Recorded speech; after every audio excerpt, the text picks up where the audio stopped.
What's up, team? It's Coach Brandon. Today we're going to talk about pre-qualification. In previous videos, I've talked about all the steps individually, and by the end of this video, you'll have a well-rounded understanding of everything you need to get you pre-qualified. That's income, credit, debt to income, and down payment and reserves. The first step is to get in touch with a mortgage broker. A mortgage broker is someone who works for the lender, and they take you on your loan journey from start to finish. They walk you through the entire process.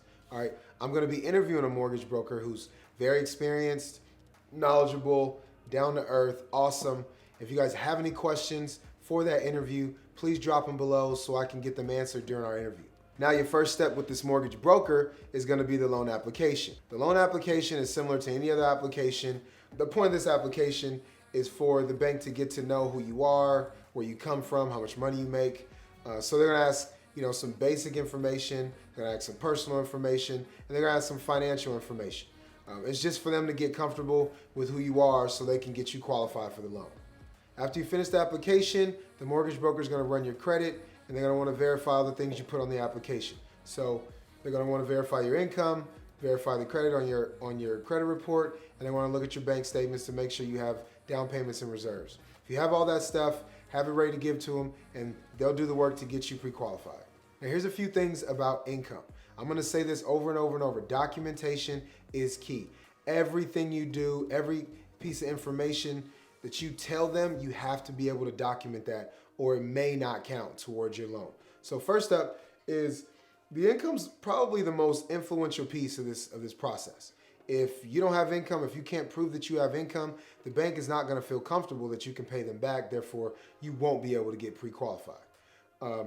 Next is tax returns. Your tax returns are important to the bank because that's basically their official way of supporting or proving that you've had this income because you've reported it to the IRS. So make sure you understand your tax return. Make sure you talk to your tax person so that you understand what everything means on your tax return so you can answer any questions and support any questions that the lender may have. The last piece, which is kind of cool as a bonus, is that if you're buying multiple units, 2 to 4 units, all right, the existing income that renters are already paying in that property that you're buying is gonna go towards your income, which obviously increases your income, decreases your debt to income ratio, and gives you a better chance of getting pre-qualified. Moving on to credit. Credit is, remember, it's just your financial reputation.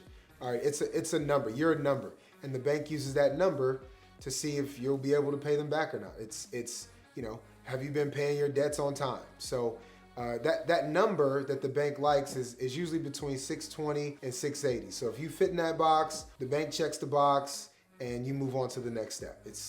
That's it.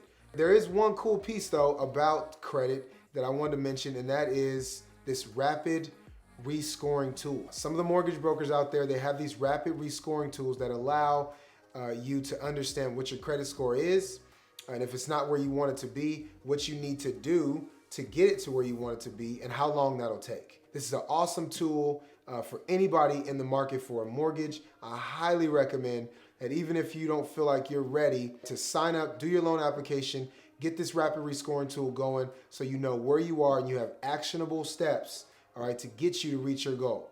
So remember that rapid rescoring tool. It's gonna help you get pre-qualified. The last thing about credit is that the credit score directly affects your interest rate. So the higher your credit score, the lower your interest rate is gonna be. That's why you wanna do the work that we've been talking about as far as paying your bills on time, paying your debts down, all right, so you can get that credit score higher, so you can get your interest rate lower, which equals a lower monthly payment for you, which means more cash flow in your pocket. The next step is the DTI, debt to income ratio. The mortgage broker is gonna take your income, they're gonna take your debt, they're gonna add in the new payment from the loan you're trying to get pre-qualified for, all right? And that should all, if you've been doing the work, that should all be 45% or below. If you have that, that's gonna get you one step closer to getting pre-qualified. So the next step in the process is the down payment. In order to get you pre-qualified, the bank needs to see that you have down payment and reserves already in the bank available to pay for this loan. A few things that I want to just point out in down payment. Number one is your down payment could be anywhere from 0 to 35%. All right, for this purpose, we want to get you the lowest possible down payment so you can get into the property quicker. All right, next is the funds in the bank have to be what they call seasoned. You've got to have the money in the bank for 60 days or more. So when the bank asks for a bank statement, they don't see the large deposit. If there is one, the money is just already in your account. It's seasoned. So in most cases, this money can be gifted by a family member or a friend or anybody else. Just make sure you have the documentation to support where this money came from. The bank is gonna scrutinize any income or any large deposits you have for your down payment. This is important because the bank needs to track and trace where every dollar comes from. If you have any large deposits higher than your normal paycheck, you wanna make sure you have documentation for those. The bank just wanna make sure that there's nothing weird happening, and you don't wanna keep that from getting you pre-qualified. Now the bank's gonna wanna verify your reserves. Reserves is usually calculated in monthly mortgage payment terms. So if your mortgage payment is $1,000, the bank's gonna wanna have 1 month to 6 months of reserves. So $1,000 to $6,000 in a bank somewhere in case for a rainy day. They wanna make sure that you can pay them back.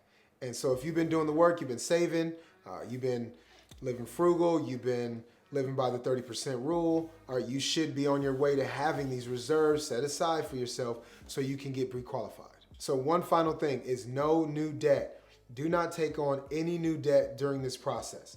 The bank's gonna run your credit at the beginning. We talked about the loan application. Right before you close, the entire purchase process, 30, 60, 90 days later, they're gonna run your credit one more time. They wanna make sure that you have the same situation at the beginning that you have at the end. All right, so you must be extremely disciplined throughout this process, all right, so it does not get in the way of you getting pre-qualified. If you've done the work, if you've used our tools to do the work, when you meet with your mortgage broker, all right, you'll have your income verified, you'll have your credit score the way it needs to be, you'll have your DTI below 45%, you'll have your down payment and reserves saved and in the bank. You won't be taking on any new debt. You will get pre-qualified. Follow the steps, continue to do the work, and let's get you going to your first property.